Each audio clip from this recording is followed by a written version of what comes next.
Welcome back, guys, and today Gaijin has announced a planned progression change for the month of November. It is going to take effect between the 21st and the 23rd of November, according to Gaijin, as they're going to release a minor update in that time as well. So it's going to be a bundle, the minor update and also these progression changes as well together. Cool, that's all I can say. So there's a couple things I'm going to cover. Let me just quickly load this up. You guys will see this later on the video. I'm just gonna quickly do that. So there's 4 topics Gaijin has covered. We're gonna cover them all. These are small topics. It's nothing huge, okay, guys. It's not anything groundbreaking, but it is a good push towards a better future for the game in general.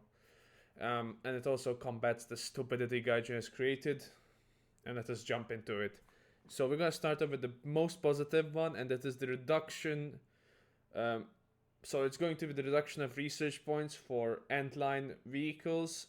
So for those who don't know, when you reach the very end of a line in any tech tree, whether it's tanks, planes, I think it applies for ships. The very last vehicle at the end of each line of tech trees, not just one, all of them. So each line you go down, whichever nation you go to, the last vehicle will always have a double, I think it's a double increase in the total RP points you need to unlock those modifications. So if the razor rangefinder costed 16,000 for the tank before, it's going to get doubled for the end of the line tank. This was always a very disliked feature ever since it was introduced into the game.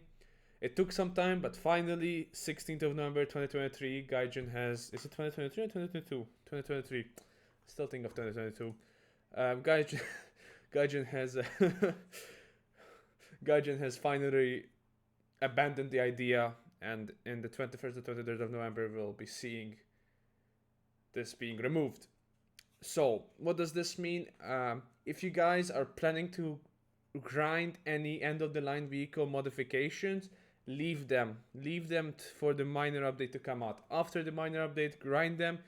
Or if you need to, or you have nothing else to do, grind them halfway and then you will automatically, I think, get them if they're gonna be cut in half.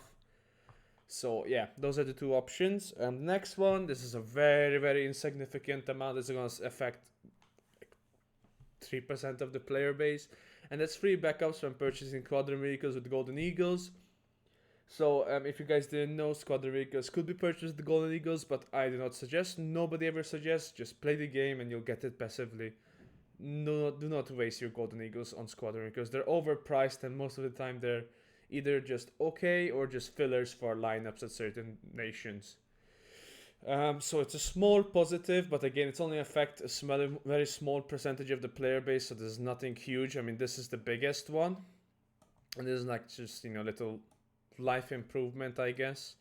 And then we have 2 kinda bad ones. I mean, the next one is going to be the correction of the research cost of the SKR-7 squadron vehicle. For those who don't know, the SKR-7 is a Russian patrol boat, frigate. It's a Soviet frigate. The squadron vehicle, and they're going to increase it from 180,000 to 520,000 squadron points.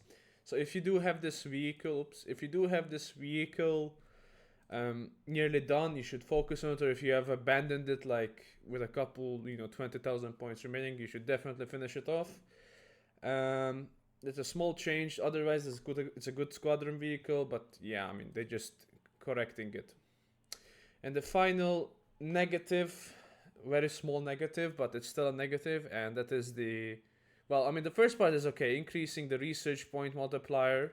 But then here's the negative side, that's the price of some premium rank 2 vehicles.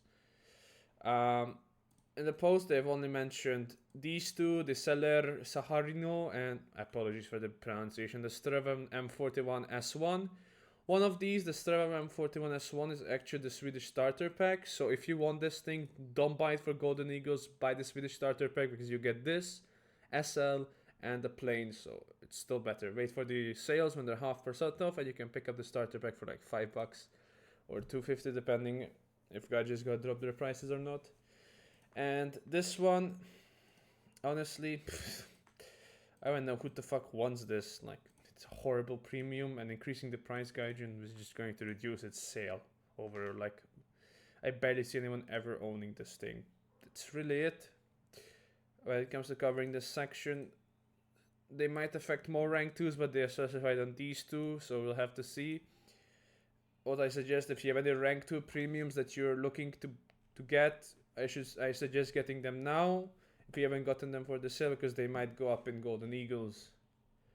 And that's really it. I mean, it's a small planned progression change. I guess this is something that they just, came up with as they went through the progression change throughout the summer and into the winter, and they just want to finish it off in this month of November.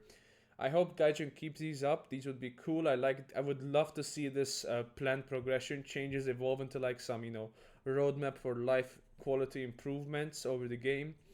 So it's a great direction what they're doing. I hope they keep these up, and this is great. Thank you guys for watching, and see you in the next one.